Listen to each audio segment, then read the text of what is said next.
Ngayong gabi sa ato ang tanan mga kaigsuunan. Welcome to our daily dose of God's Word. Another night nga kita mag-uban alang sa pagtuon sa pulong sa atong buhi nga Dios. Mga kaigsuunan, ato kining sugdan ang ato ang pagtuon sa pulong sa atong Ginoo pinaagi sa usa ka awit.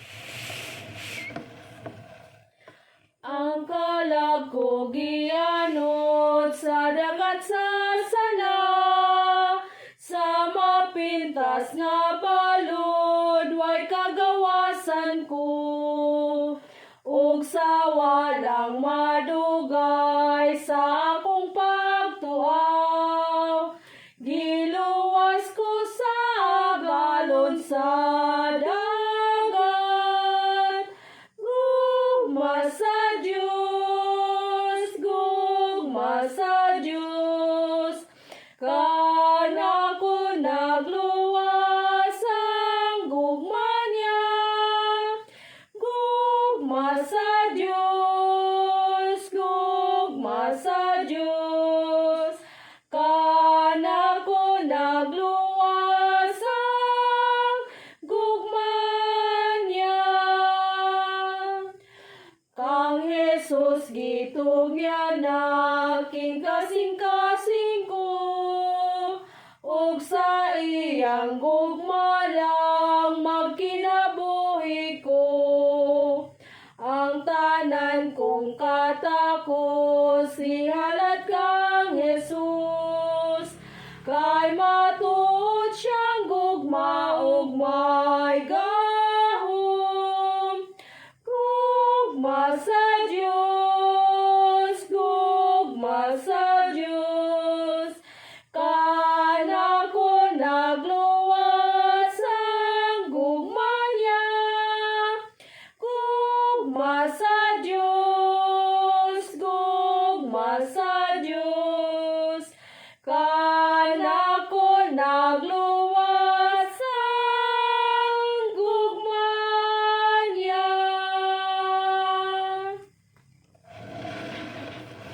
Amen. Thank you for that wonderful song. And by this time, mga kaigsuunan, atong pagbasahon ang pulong sa ato nga Ginoo. Sa ato ang devotional, we will begin in verse 10 to down to verse 21 sa chapter 4 sa 1 John. But I would like to go to the beginning of this section sa chapter 4 sa verse 7 ta magsugod, because the second section of chapter 4 begins in verse 7. So 1 John chapter 4 verse 7 down to verse 21. Itong pagbasahon, the Bible says, "Beloved, let us love one another, for love is of God. And everyone that loveth is born of God, and knoweth God. He that loveth not knoweth not God, for God is love. In this was manifested the love of God toward us, because that God sent His only begotten Son into the world that we might live through Him. Herein is love, not that we love God, but that He loved us, and sent His Son to be the propitiation for our sins. Beloved, if God so loved us, we ought also to love one another. No man hath seen God at any time. If we love one another, God dwelleth in us, and His love is perfected in us. Hereby know we that we dwell in Him, and He in us, because He hath given us of His Spirit. And we have seen and do testify that the Father sent the Son to be the Savior of the world. Whosoever shall confess that Jesus is the Son of God, God dwelleth in Him, and He in God. And we have known and believed the love that God hath to us. God is love, and he that dwelleth in love dwelleth in God, and God in him. Herein is our love made perfect, that we may have boldness in the day of judgment, because as He is, so are we in this world. There is no fear in love, but perfect love casteth out fear. Because fear hath torment. He that feareth is not made perfect in love. We love him because he first loved us. If a man say, I love God, and hateth his brother, he is a liar. For he that loveth not his brother whom he hath seen, how can he love God whom he hath not seen? And this commandment have we from him, that he who loveth God love his brother also. Magampo ta. Amahan nga langit nun. Thank you, Lord, sa imuhang kaayo nga gihatag kanamo. Thank you, Lord, for allowing us to understand your word. Pinaagi sa gahom sa balaang espiritu, Amahan. The topic before us tonight is a great subject, Ginoo. And I cannot even approach this subject, Lord, with boldness kaayo, kay I know it's very, very deep. But Amahan, I pray that you would give me the wisdom that I need in order to proclaim these words sa imong mga anak na masabtan nila Ginong Dios, ug makahatag kanamo, Amahan, og kaligon, ug mas pag-ila kanimo, ug mas pagbarog sa among mga obligasyon isip imong mga anak. Ginoo, itugot nga mabati sa mga katawhan ang gugma pinaagi kanamo, ug kami Ginong Dios mas makabati pagayod sa imong gugma alang kanamo.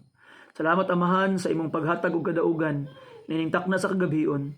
Sa ngalan ni Jesus gipangayo nako ang tanan. Amen and amen. Again, Amen. maayong gabi sa tuntanan mga kaigsuonan. Ang uluhan sa ato ang Bible study tonight is loving God. Paghigugma sa Dios. So ang chapter 4 sa 1 John is divided into two sections. Nato makita ang first 6 verses is talking about false teachers, mga antichrist nga naa niining kalibutan, and the Apostle John attack them. Grabe kayo ang mga pulong, bugat kayong mga pulong nagigamit ni John alang niini nga mga katawhan. But ironically, after attacking those people, he talked about love. So ato makita mga kaigsuonan nga you cannot truly love without standing firm for the truth. Di ba? Muna ang ginaingon pa nga you cannot hate. You cannot love without hating. Kasi pasabot anak, pastor, you cannot love without hating. Let's say for example, ang imong anak gihigugma kaayo nimo. Gipangga kay nimo ang imong anak. And as a result mga kaigsuonan, si bisan kinsa man nga magpasakit sa imong anak, you will turn out to hate those people. So ato makita mga kaigsuonan, inana pod ang Ginoo. God loves righteousness. God loves His children, and it will turn out God will be wrathful to those people who are unholy, who will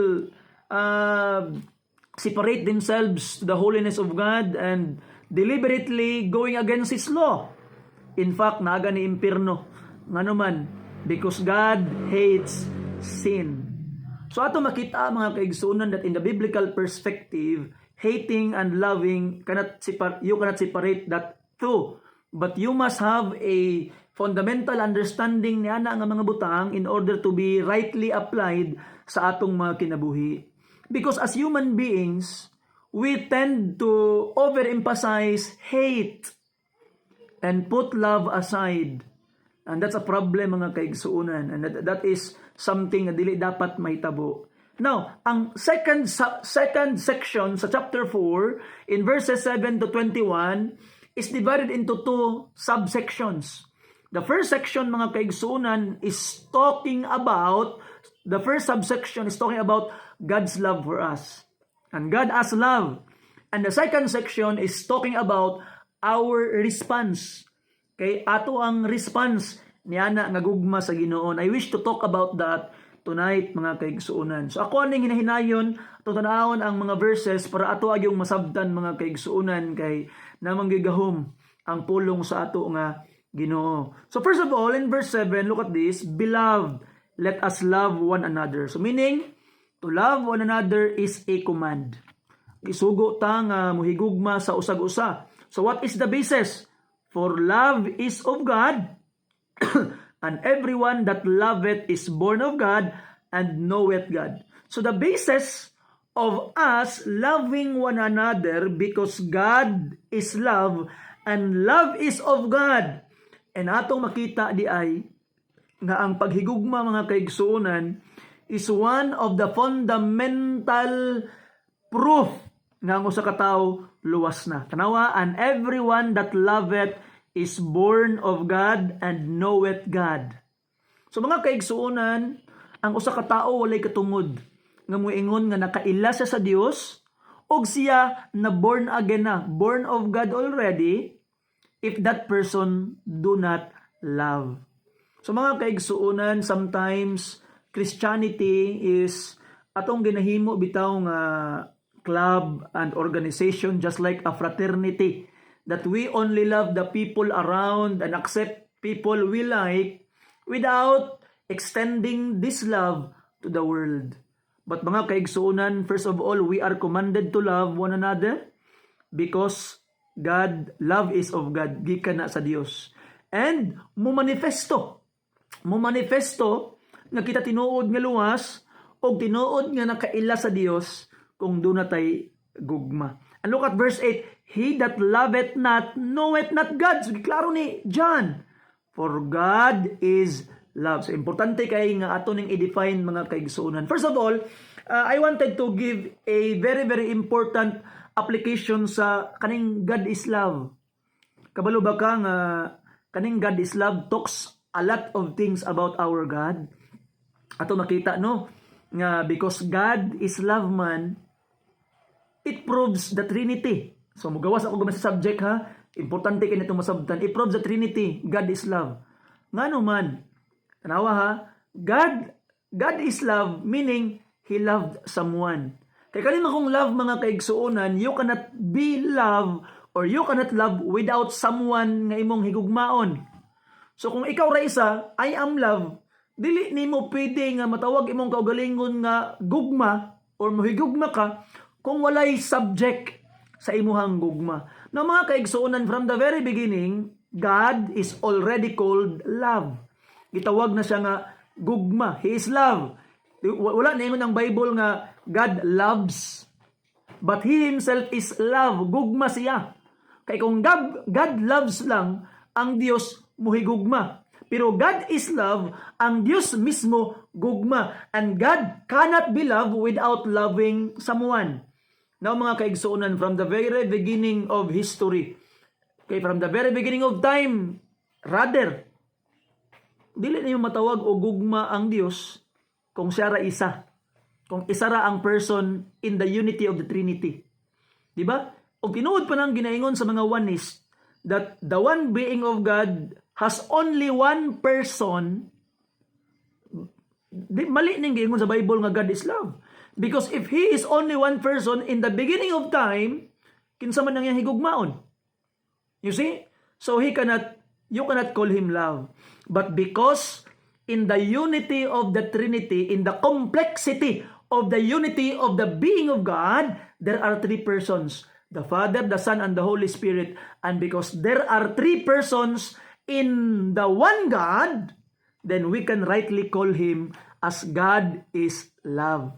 You see? Now, atong i-define ang gugma karon mga kaigsuonan. Love is not just the fuzzy feeling na sa imuhang kasing-kasing nga mura og warmth ang imong kasing-kasing nga ganahan ka ana nga usa ka tawo. That's not the love that we are talking about mga kaigsuonan. Ang gugma nga atong ginaistoryahan, kani mangong love is an action word. It is a verb actually mga kaigsuonan. Ang love nga ginadescribe sa Bible, di ba?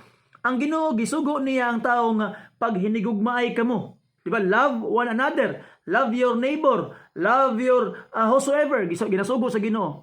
Now, kung ang gugma pa is kaning pagbati sa imuhang kasing-kasing nga mura kog giganahan ka sa someone or na in love ka sa someone kinatuang definition sa gugma sa tong panahon karon, then that love cannot be commanded.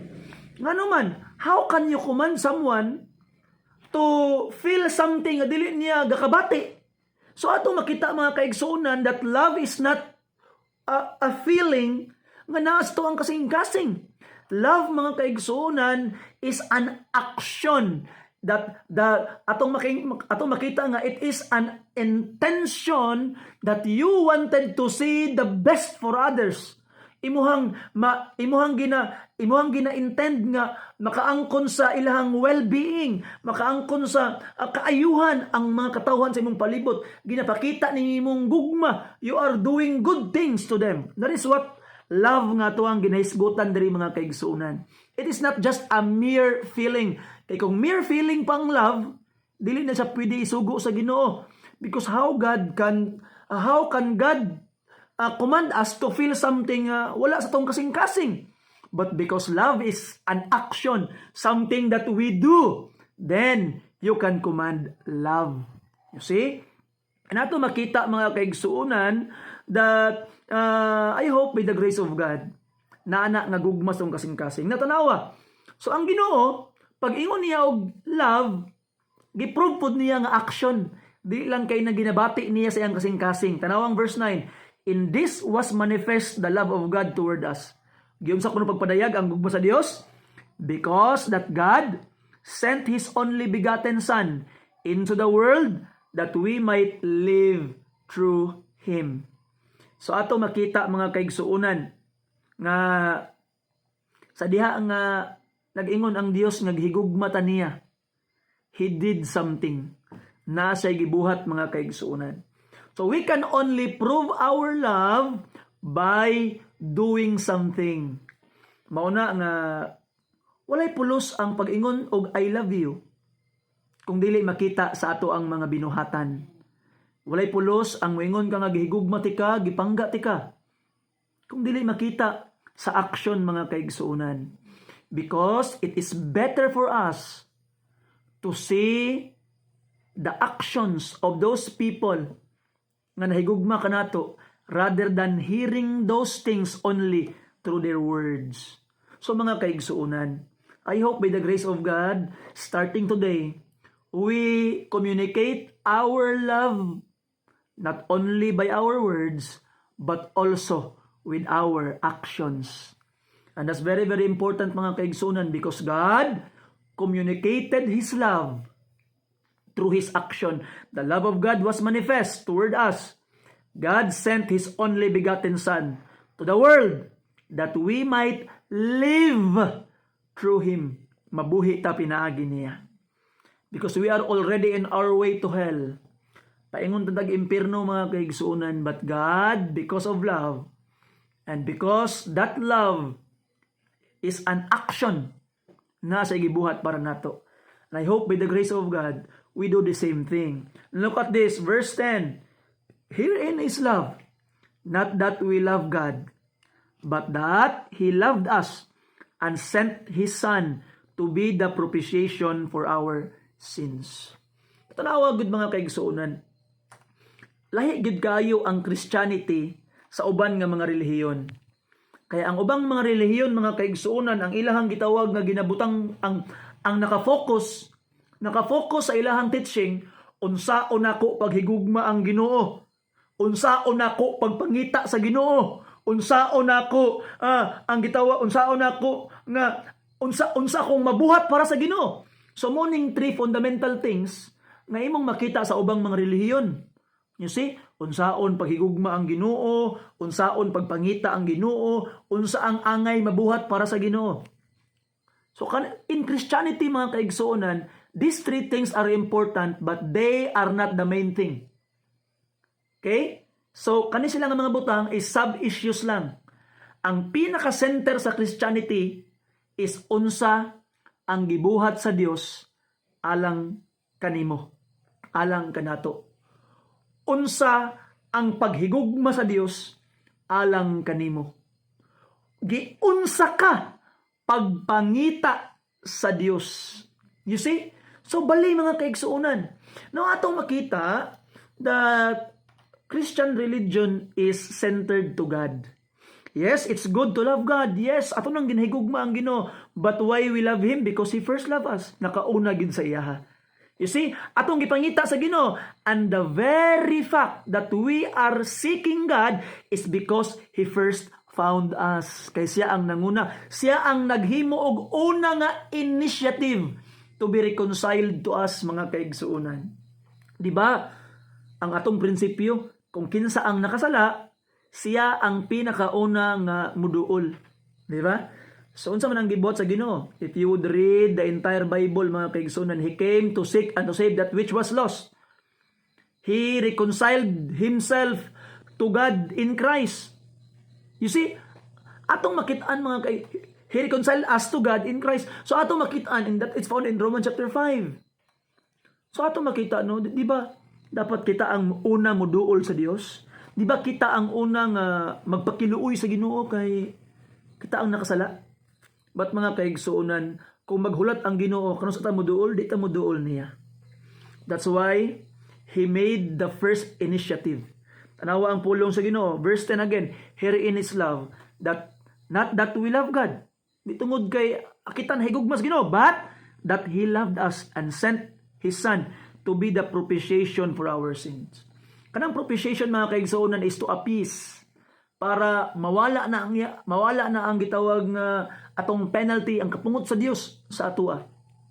Kay kabalo ka, dili pwede mo ingon ang Ginoo nga okay, nagsuri naman ka, pasayloon na naka mo nang doktrina sa Muslim. Sa Muslim, mga kaigsuunan, kung nakasala ka, mga ilang kagsuri sa Ginoo, okay na. Pero dili na mao ang doctrine sa Christianity. Remember that. Some people, ang ilahang understanding sa forgiveness is maduol lang ka sa Ginoo, Lord, sorry na Ginoo, di na ko musab.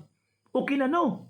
Dili unjust ang Ginoo, because kung pasayloon ka sa Ginoo kay nagsorry na ka, that is unjust. Di na sa mao. In Proverbs chapter 17 in verse 15, mga kaigsuunan, it is abomination unto the Lord to justify the wicked. So dili pwede pasayloon sa Ginoo ang wicked. Kailangan siya sorry. Now let's say for example, most of us nga naminaw karon nakasulay na mag drive. Mag-drive ka. Unya dakpan ka, nag-drive mo ganina dakong sentro na idakop nga LTO. Dakpan ka.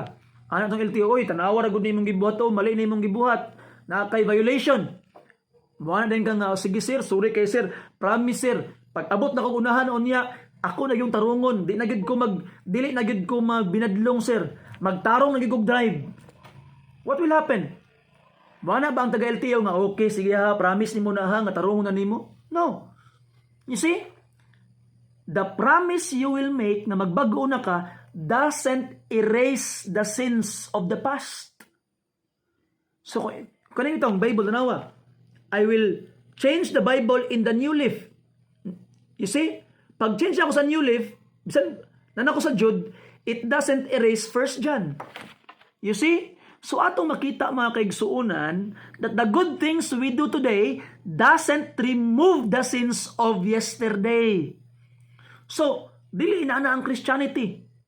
Ang nahitabo, mga kaigsuunan, kay justice man ang Ginoo, dili kaniya pwede pasayloon diretsyo, mauna nga naay mubayad sa imong sala. So in Jesus Christ, love and justice go together, united perfectly. Dili na makaingon nga unjust ang Ginoo kay gipasaylo niya ang dautan, nganuman gibayaran ni Jesus Christ ang sala, ang penalty sa sala. And makita po nimo ang gugma kay giluwas ka sa Ginoo. He provided for you. You see, so inana, mga kaigsuunan, the only way to be saved is Jesus, because in Jesus Christ, justice and love is perfected. You see? Mao na nga mapasaylo na ka sa Ginoo. Pwede na ka mapasaylo. Ngano man? Kay naa nay bayad. Mabayaran na nimo imong sala atong gibuhat ni Jesus Christ sa cross. That's why every time nga mangayo kag pasaylo sa Ginoo, you always bring with you the offering of the Lord Jesus Christ in the cross. You see, always put your faith in the cross of Christ, because in the cross manifested the greatest love of all, the love of God for you, igsuon. Now, ingon pa ang verse 11, atong tanaw na karon ang gitawag nga atong paghigugma. In return on sa atong angay buhaton, mga kaigsuonan, because God showed His love by sending His Son, dying for us, para mahimong posible ang atong kapasayloan o reconciliation sa iya. Siya ang nag-provide, siya ang naghimog first step. Now, in return, unsa tong angay buhaton? Unsa tong reaction anang dakong gugma sa Ginoo that we know we don't really deserve? Tanawa ha, wala na ingon ang Ginoo nga like. Lahi magud ng like ug ang love. Tanawa ang John chapter 3 verse 16. Pananglitan. Mingon ko karon. For God so liked the world that He gave His only begotten Son. So like the world. Murag imposible nga like. Kay ang implication sa like mga kaigsuonan, you see something or you saw something from a certain person, giganahan ka. And because there is something pleasing sa iyaha, you like him.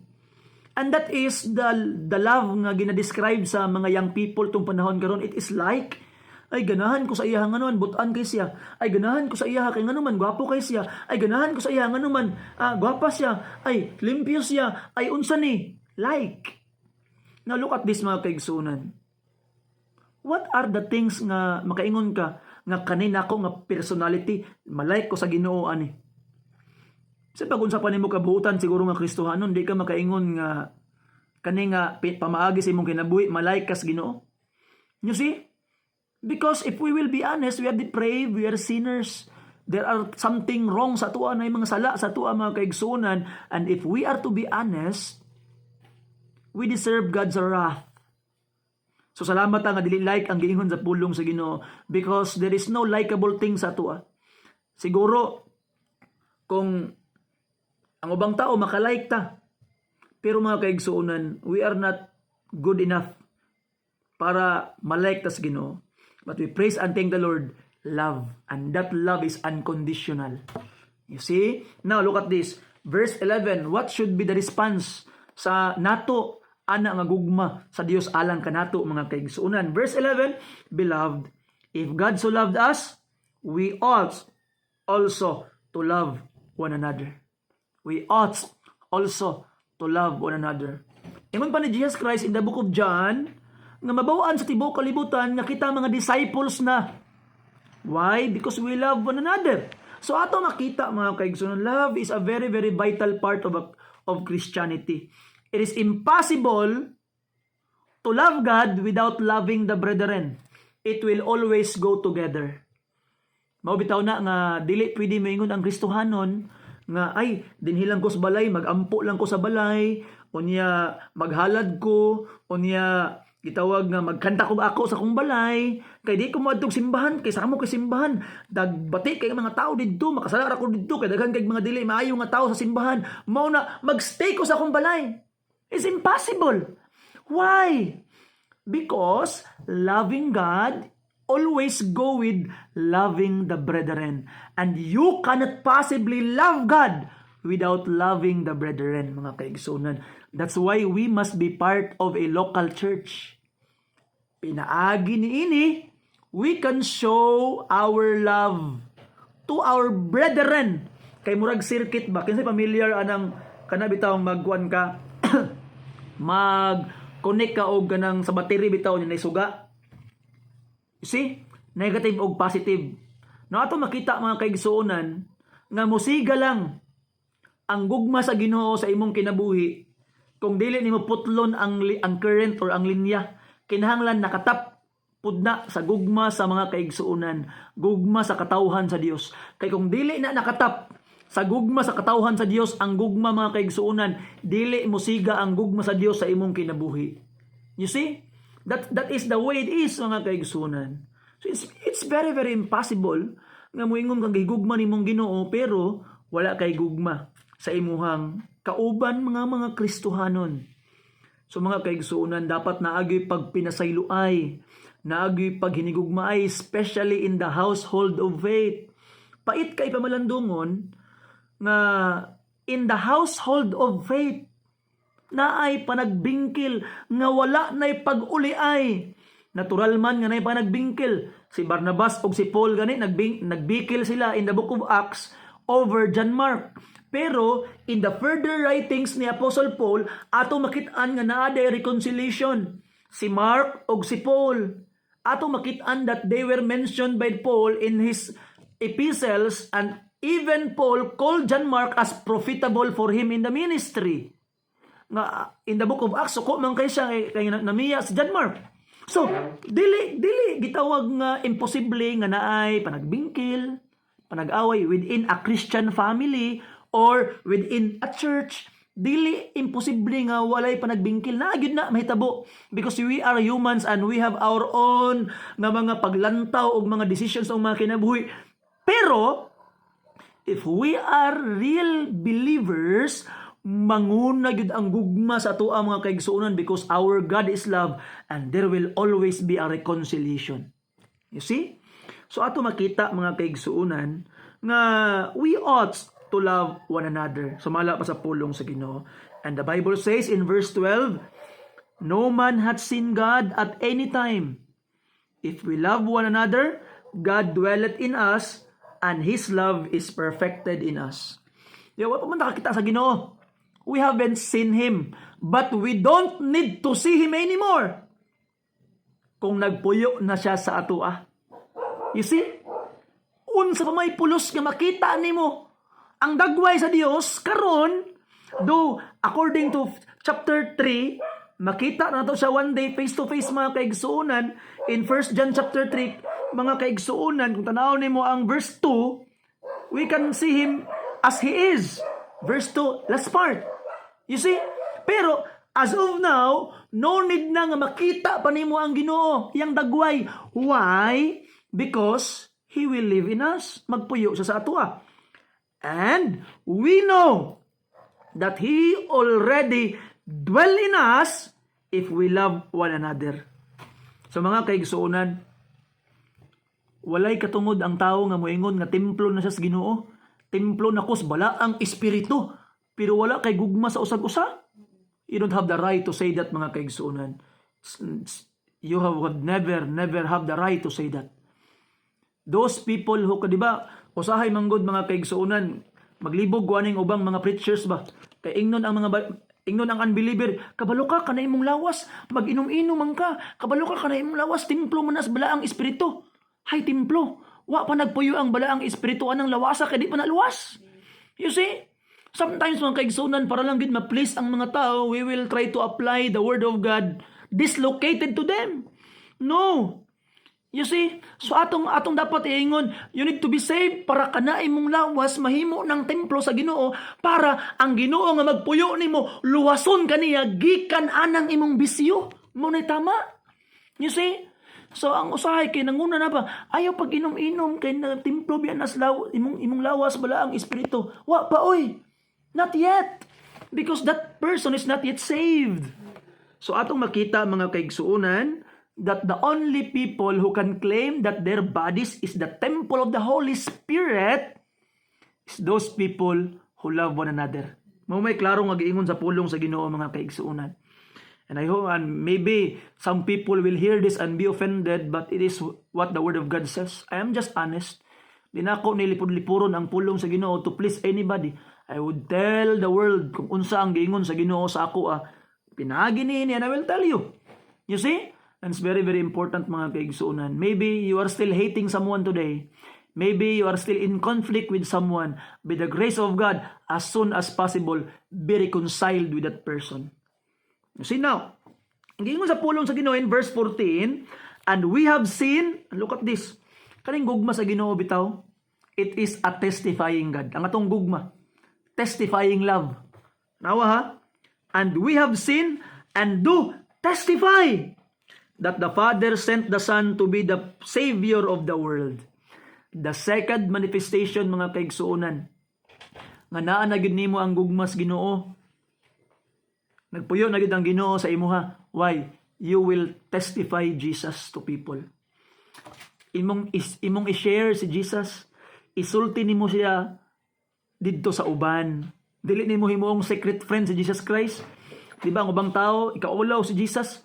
Okay, maulaw man ka. Best friend man ka nimo si Ginoong Hesus. Di ba kung best friend nimo si Ginoong Hesus, gitawag nga imo gid siyang ipaila-ila sa mga katawhan. Di ba? Sa ako I'm very, very happy na I am with the church members, mga members sa church. Unya pagkahuman dayon, maadto mi sa usa ka lugar. Oy, ang amo daing pastor. Si Pastor James di ay among pastor. Unya usahay kay ang mga tao pagid mohitupot sa ko. Mo ni yung pastor nga mo na teenager. Mo ana pagid usahay. But I feel there is happiness in my heart that those people, members of the church, hindi na paila-ila ko nila sa ilang mga katawan. It means that wala ko nila gikaulaw as their pastor. Now mga kaigsunan, nga naman nga di nimo ipaila-ila si Jesus sa mga tao nga wa nakaila sa iyaha. Ikaulaw ba nimo siya? Malipay man gani ko nga ang member sa church ipaila-ila ko nila sa ilang mga acquaintances. How about our Lord and Savior? Magmalipayon siya nga imo siyang ipaila-ila, and that love is a testifying love. You would testify. Di lang kay ipaila-ila nimo siya, imo pa yung isulti. Tanawa again, verse yung sa pulong sa Ginoo mga kaigsuunan, again tong basahon ang verse 14, and we have seen and do testify that the Father sent the Son to be the Savior of the world. Ipaila-ila siya isip manluluwas. Is the Savior. You see? And sometimes, you need to hurt them by saying that they are sinners. Magkasala ka og mao ni ang akong friend, Jesus Christ, akong manluluwas, akong Lord, ang makalawas sa imuha. You see? Now, continue reading in verse 15. Whosoever shall confess that Jesus is the Son of God, God dwelleth in him, and he in God. So, ayaw gid kaulaw nga ipaila-ila sa Ginoo. Confess and testify. Verse 16, the Bible says, and we have known and believed the love of God hath to us. God is love, and he that dwelleth in love dwelleth in God, and God in him. So, naara di ba? So, makaingon gyud ka nga nagdwell na si Jesus Christ sa imuha, nagpuyo na siya sa imuha. Number 1, you love one another. Number 2, you testify and proclaim him to the world. Kay nagpuyo naman siya sa imuha, magpungasi gyud na nga mugawas gyud sa imong baba, kay naagod siya sa imuha. You see? And look at this mga kaigsuunan. Verse 17. So, kani diri nga section is our relationship to others. Karon, diri sa verse 17 onwards, atong relationship sa Ginoo within ourselves. Sa atong kaugalingon, di ba atong nakita ang gugma sa Dios sa atua? Okay? Usually, nag-end ko alas 9, pero tagay ko nyo gamay nga time karon hang, mulaos ko gamay, ato nito humanon, kay nindot kayong mensahe. Ganina, ato makita mga kaigsuunan nga ang gugma sa Dios sa atua, how can we react in connection to the brethren, and karon, how about in ourselves, atong personal nga pagbati o atong relasyon sa Ginoo, unsa man ang atong reaksyon sa gugma sa Dios. Verse 17, here is our love made perfect, that we may have boldness in the day of judgment, because as He is, so are we in this world. Nga kaigsuunan, boldness in the day of judgment. Nakoy nadunggan ganina nga pari nga sa kanang sa Facebook bitaw, pari nagwali-wali siya ang mga pastor kuno o kani kunong mga protestante, mga Kristohanon, sumala pa niya nga naa kuno'y presumption of salvation, nga nangangkon kunong luwas na, nangangkon kuno nga di na mahadlok mga tubang sa Ginoo kay save na. Kay dapat daw di daw ka mo angkon nga save na ka. Sumala pa niya. Sa ato pa akong ginaingon, akong ida sa akong gugulingon, sa ato pa ikaw di wa nimo nabati ang gugmas Ginoo. Kay ngano man, kay kung ginabati pa nimo ang gugmas Ginoo, the Bible says, we will have boldness in the day of judgment, meaning you are confident to face God. And that is salvation. Kaya naman, kabalo ka nga luwas ka. You have boldness nga mga tubang sa Ginoo. Why? You have felt sa imong kinabuhi ang gugma sa Dios, mga kaigsunan. That's why we are confident. Wala kay naghinambog ta. Wala kay gitawag nga presumption niya to.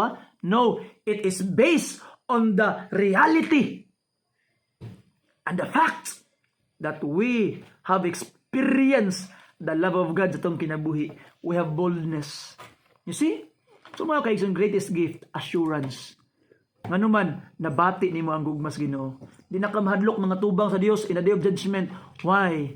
Love sa Dios alang kanimo. You see that? Now, look at this in verse 18. There is no fear in love, but perfect love casteth out fear, because fear hath torment. He that feareth is not made perfect in love. Diba? Usahay ang tao mahadlok, mamatay, kay mahadlok mga tubang sa Ginoo. But mga kaigsunan, there's no fear in love. In Revelation chapter 1, 21 verse 8, one of the sins nga makapalabay sa tao sa impyerno is being fearful. Number 1 yung sa listahan. But the fearful, sumala pa sa Revelation chapter 21 verse 8, shall have their part in the lake that burneth with brimstone and sulfur, sa lake of fire. So mga kaigsunan, there's no place ang fear, especially fear of facing God in the day of judgment. Wa ka nahadlok. Excited pa gani ka nga makita na nimo ang dagway sa imong manluluwas. You see? And I hope that you would say amen to that. Now, ato makita mga kaigsuunan, verse 19, we love Him because He first loved us. And I hope nga mogid na atong focus. Again, ang focus sa Christianity mga kaigsuunan is not how we love God, how we do something for Him, how we sought Him. That is secondary. Ang pinakauna, how God showed His love for us, how He sought us, what He did for us. You see? And in response to what God did for us, we love Him in return, and not only Him, but also the brethren. You see? And now, verse 20, mas giklaro ni John mga kaigsuunan, kaunsa ka importante giding paghigugma sa gibalik na pud niya, ang paghigugma sa imuhang igsuon, especially igsuon sa pagtuo or in your family. Ano ang verse 20? If a man say, I love God, may tao giha nga moingon nga gihigugma niyang Dios, and hated his brother, he is a liar. Bakakon siya. And I cannot make it stronger mga kaigsunan. It's already very, very strong. He's a liar. For he that loveth not his brother whom he hath seen, how can he love God whom he hath not seen? You see? So mga kaigsunan, kabalo ka, wala man tagisugo sa Ginoo nga pugso natog higugma ang atong mga isig kaingon, because sometimes it's very, very hard to love the unlovable. And it's real, tinuod na siya. Mauna, nga wala ka gisugo sa Ginoo nga pugso nimong higugma. Kabalo ka unsang gisugo sa imo ha? I-open lang ang imong heart and let the love of God flow through you. You see? So mga kaigsuunan, actually, when we love others, it is not us loving them. It is the love of God flowing through us. Niagi sa atua, paingon sa uban. So mga kaigsuunan, ayaw na lisod-lisura imong kaugalingon pag unahuna unsaong ginako ni paghigugma siya ba? Ayaw na. Kadili na imong responsibility. I-open lang ang imong kasing-kasing and allow God na iyang gugma, kay nagpuyo naman siya sa imuha, mo flow ang iyang gugma alang sa uban, pinaagi sa imuha. And that's the time makaingon ka, matingala ka, something wrong. Kana ka nga naman iba nga, na naman ko'y gugma, na naman ko'y burden nga makig-reconcile sa iyaha. Na naman ko'y burden nga makig-uli sa iyaha. Na naman ko'y burden nga makig-communicate sa iyaha. Nga naman ni, nga na ko'y burden nga gusto na ko nga nanamig kalinaw. Nga naman ni. Why? Because you have opened your heart and allowed the love of God nga mo-flow pinaagi kanimo. Kaya kung sirahan pa animo mga kaigsuunan, hatred, kapungot, kasuko, ug maobya na ang upugong sa mga panalangin sa Ginoo sa imong kinabuhi, matingala ka wa kay kalipay, wa kay satisfaction, contentment, you have blocked it. So allow the love of God flow pinaagi sa imo. And last verse 21. And this commandment have we from Him, meaning from Jesus Christ. Si Jesus Christ mismo ang nagsulti mga kaigsuunan. Dili si John. Have we from Him, from Christ, that he who loveth God, loveth his brother also. So mga kaigsuunan, si Jesus Christ mismo ang nagsugo, katong nagpakamatay para sa imuha. You are His enemy in the first place because you are a sinner, but He loved you. Diba? Romans chapter 5 verse 8, God commended His love toward us in that while we were yet sinners, Christ died for us. While we are His enemies, He died for us. So mga kaigsuunan, if you truly love God, love your brother also. Ug karon, basing wa pa nimo nabati ang gugma sa Dios, let it come sa imong kinabuhi. Nagpakamatay si Jesus Christ tungod sa imong mga sala. Gilubong siya og nabanhaw. Ay napaglangan pa. Allow Christ to love you. Open your heart. Receive Him as your Lord and Savior. Put your faith in Him and in the finished work in the cross. Na banhaw siya alang kanimo ug tungod kay buhi siya. Tawga siya karon kay luwason kaniya. Lord, luwas ako Ginong Dios. Naghinulsol nako sa akong mga sala. I put my faith in you. You will be my personal Lord and Savior. Save me ug luwason kaniya. Igsuon. Salamat sa pagpaminaw. Usa ka awit alang kanimo.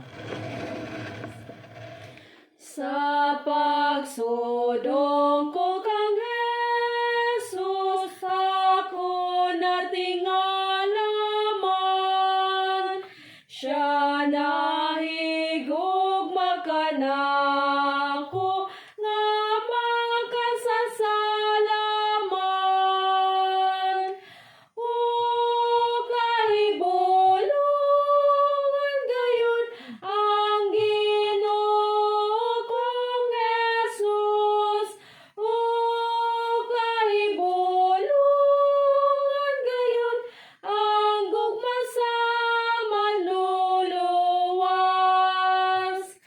Nagampo siya sa tanaman, buot mo buhaton ko. Nagbako alang ka nako, singot niya daw dugo.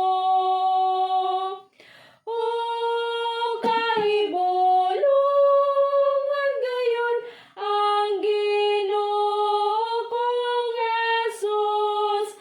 O kahibulungan gayon ang gugma sa manluluwas.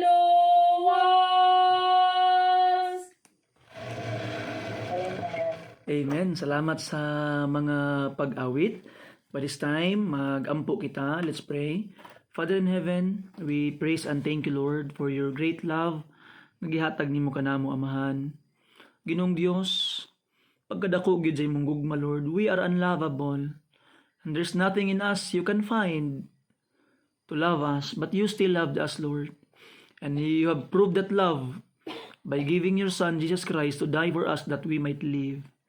Lord, help us nga kana nga gugma Ginoo nga imong gihatag kanamo will flow through our lives through loving our brethren, being a blessing to them, proclaiming the message of salvation to more people. Ikaw magauban kanamo, Lord, save Ginoo. I-save ang wala pa tawon nakaangkon sa kaluwasan, and may you allow that those lives also will manifest the love of God pinaagi kanila. Ikaw mag-uban ka namo, Lord, kung kagabi una, panalangini ang amo ang mga pagpahulay para kami mas maandam sa mga buluhaton. Ngay muhang isangon ka namo ug mga adlaw. Thank you for the way you will bless and empower us, Lord. In Jesus' precious name, among gisalig nga madawat namo ang tanan. Amen and amen. Salamat ug maayong gabi sa atong tanan.